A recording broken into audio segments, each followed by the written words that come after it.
9 bulan sudah berlalu sejak Prabowo resmi memimpin negeri ini.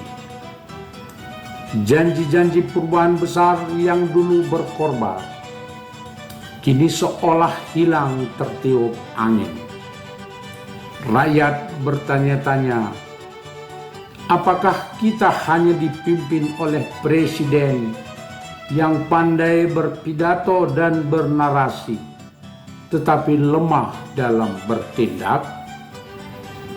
Inilah realitas yang mulai banyak diperbincangkan, bahwa Prabowo masih menjadi presiden omon-omon. Selamat datang di PJP Ginting Channel Opini Kebangsaan, ruang analisis tajam dan independen, tempat suara rakyat dikupas tanpa kompromi.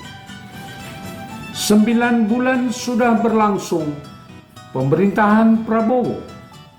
3 bulan lagi menjelang 1 tahun.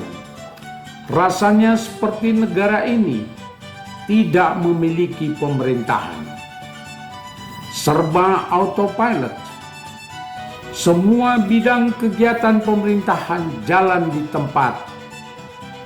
Maka tepatlah yang dikatakan Rocky Gerung bahwa kita dipimpin presiden bajingan tolol, wakil presiden bocah selundupan konstitusi.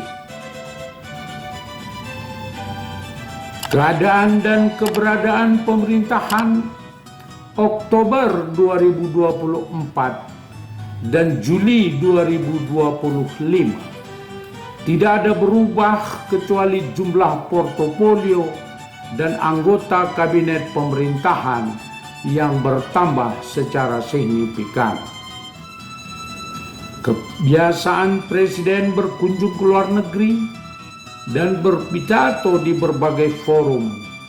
Kebiasaan presiden berkunjung di dalam negeri, ke lembaga-lembaga politik, kemasyarakatan, kabinet terbatas dan paripurna dengan pidato berapi-api.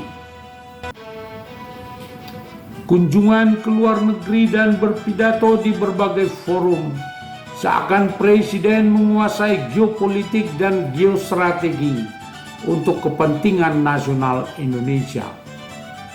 Faktanya hingga saat ini tidak ada negara yang memperhitungkan Indonesia kecuali sebagai objek pasar atau sumber komoditi belaka. Kunjungan di dalam negeri ke berbagai lembaga dengan pidato berapi-api seakan menunjukkan diri seorang nasionalis, sosialis, patriotis yang siap mati untuk rakyat, berjuang untuk rakyat. Rakyat harus sejahtera, tidak boleh ada mencuri uang rakyat. Semua yang dipidatokan hanya omon-omon, bertolak belakang dengan tindakan politik, kebijakan politik yang ada. Dengan kata lain, Prabowo masih presiden omon-omon. Mari kita lihat fakta-fakta di lapangan. Politik luar negeri hanya mengalami kemajuan dengan masuknya Indonesia ke BRICS, sebuah aliansi yang menguasai 35% pasar ekonomi dunia. Tetapi hubungan dengan MEA memburuk, dengan Amerika memburuk. Keberadaan di G20 sudah tidak dianggap lagi. Untuk dalam negeri, politik relatif stabil karena kejenuhan dan kelelahan masyarakat semakin tinggi. Rakyat setiap hari berhadapan dengan kebebalan pemerintah yang memperkuat TNI dan Polri di semua bidang kehidupan. Rakyat terbelenggu dengan tidak tersedianya lapangan kerja. Angka pengangguran semakin tinggi, pendapatan menurun, pertumbuhan ekonomi menurun, kegiatan ekonomi pemerintah dan masyarakat menurun, kesehatan dan pendidikan menurun, kriminalitas naik tajam. Masyarakat sama sekali tidak sejahtera. Di bidang kelembagaan dan perundang-undangan, tidak mengalami perubahan sama sekali. Kabinet gemuk tetap dipertahankan. Korupsi dan penyalahgunaan kekuasaan semakin merajalela. Undang-undang PSN tidak berubah. Oligarki dipertahankan. Undang-undang perampasan aset kejahatan tak diundangkan.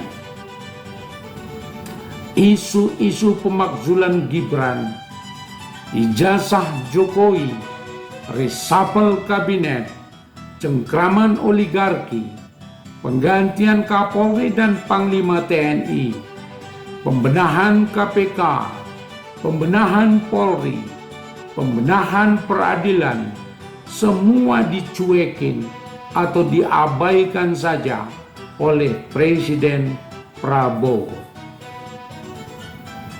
Semua narasi di atas menunjukkan hanya garang di podium pidato, tapi lembek dalam tindakan. Presiden Prabowo hanyalah presiden omon-omon. Rakyat tidak bisa berharap ada perubahan besar dalam kepemimpinannya.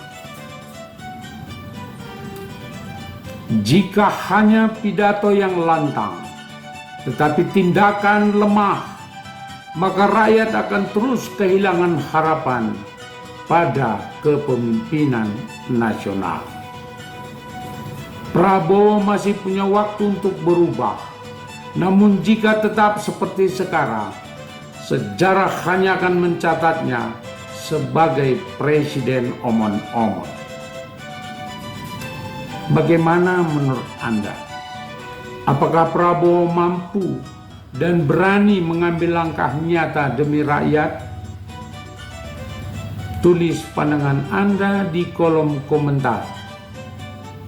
Jangan lupa untuk subscribe, like, dan share video ini agar semakin banyak rakyat yang sadar akan kondisi pemerintahan kita. Sampai jumpa di video berikutnya hanya di PJP Ginting Channel Opini Kebangsaan. Salam kritis dan membangun. Terima kasih.